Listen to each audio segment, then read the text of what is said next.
টিফিনে কিংবা ব্রেকফাস্টে আটা বা ময়দা ছাড়া খুবই সহজভাবে হেলদি একটা নাস্তার রেসিপি।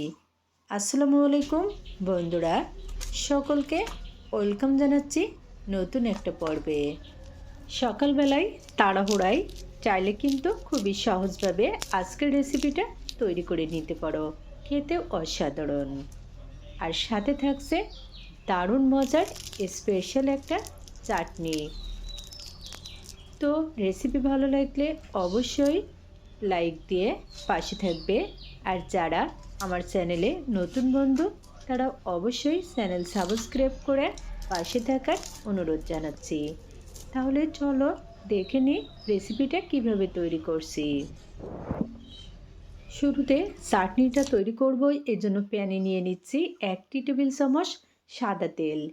তেল গরম হয়ে গেছে, 1 মুঠ পরিমাণে ছোলা নিয়ে নিলাম।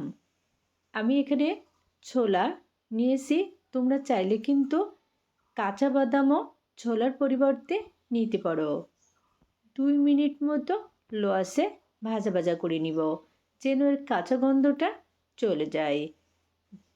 এখন নিয়ে নিচ্ছি 4টি রসুনের কোয়া। ছোলার কালার হালকা চেঞ্জ হয়ে এসেছে, এখন নিয়ে নিচ্ছি টমেটো ফালি। এখানে 3টি টমেটো এরকম ফালি করে কেটে নিয়েছি। নেড়ে চেড়ে ভাজা ভাজা করে নিব যতক্ষণ পর্যন্ত না গলে যায়। কাঁচামরিচ ফালি দিয়ে দিলাম।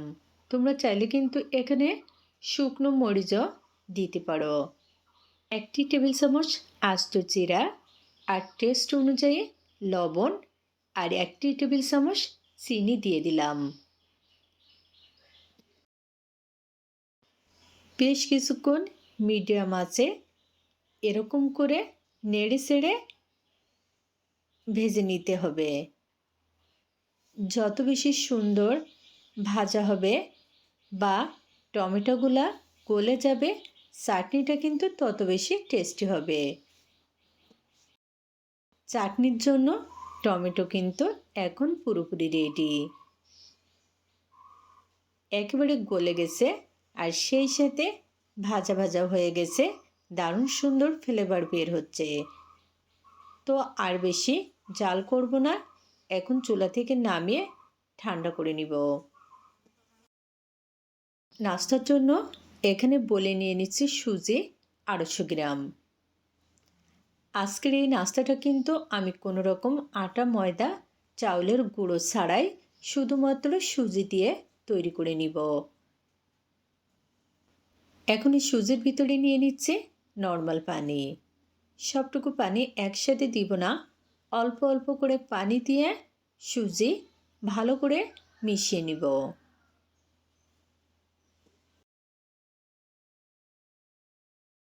বন্ধুরা, এখানে পুরা সুজিটা মিশিয়ে নেওয়ার জন্য পানি লাগছে 1.5 কাপ, অর্থাৎ 1 কাপ সুজির জন্য পানি লাগছে 1.5 কাপ। এখন 5 মিনিটের জন্য রেস্টে রেখে দিব।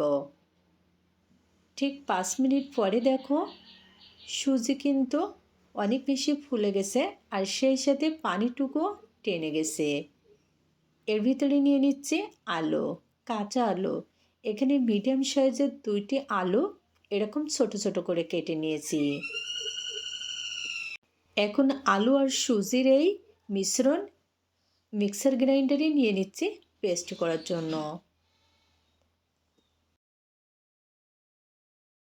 অনেক বেশি ঘন হয়ে গেছে, এই জন্য 2 টেবিল চামচ পানি অ্যাড করে দিলাম। খুবই সুন্দর একটা পেস্ট তৈরি হয়ে গেছে। 4-2 আবারও 1/2 কাপ পরিমাণ পানি অ্যাড করে দিচ্ছি। বন্ধুরা, এখানে 1 কাপ সুজির জন্য পানি লাগছে প্রায় 2.5 কাপ পরিমাণ। এখন কিন্তু ব্যাটারটা রেডি। নিয়ে নিলাম টেস্ট অনুযায়ী লবণ, 1 টেবিল চামচ পেঁয়াজ কুচি, 1 টেবিল চামচ গাজর কুচি। গাজর এরকম কুচি করে কেটে নিয়েছি। বন্ধুরা, এখানে কিন্তু আমি আমার পছন্দ মতো সবজিগুলো অ্যাড করছি। তোমরা চাইলে তোমাদের পছন্দ মতো যে কোনো সবজি দিতে পারো। পছন্দ মতো বা পরিমাণ মতো কাঁচামরিচ নিয়ে নিলাম, 1 টেবিল চামচ টমেটো কুচি, আর নিয়ে নিচ্ছি ধনিয়া পাতা কুচি 1 টেবিল চামচ। ধনিয়া পাতা কুচি দিলে কিন্তু যে কোনো নাস্তার স্বাদ অনেক গুণ বেড়ে যায়। 1 টেবিল চামচ আস্ত জিরা। এখন সব উপকরণগুলো খুবই ভালো করে মিশিয়ে নিচ্ছি। মিশিয়ে নেওয়ার এই পর্যায়ে নিয়ে নিচ্ছি 1/2 টেবিল চামচ বেকিং সোডা। ফাইনালি কিন্তু নাস্তার জন্য ব্যাটারটা রেডি। তো তোমাদেরকে এর ঘনত্বটা দেখিয়ে দিচ্ছি। দেখো, খুব বেশি পাতলা না, আবার একেবারে ঘনও না। চুলায় প্যান দিয়ে দিলাম, আর প্যানে 1 টেবিল চামচ সাদা তেল দিয়ে দিচ্ছি। তেল গরম হয়ে গেছে, ব্যাটার দিয়ে দিলাম। এখানে 2 চামচ ব্যাটার দিয়ে দিচ্ছি। এই নাস্তাটা কিন্তু একটু মোটা হলে খেতে বেশি ভালো লাগবে। আর হ্যাঁ, এ পর্যায়ে কিন্তু চুলার আঁচটা মিডিয়াম টু লোতে রাখতে হবে।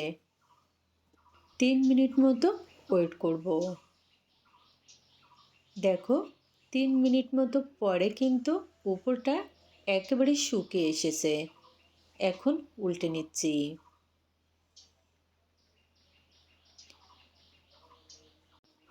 আর অল্প একটু তেল চারপাশ দিয়ে দিচ্ছি।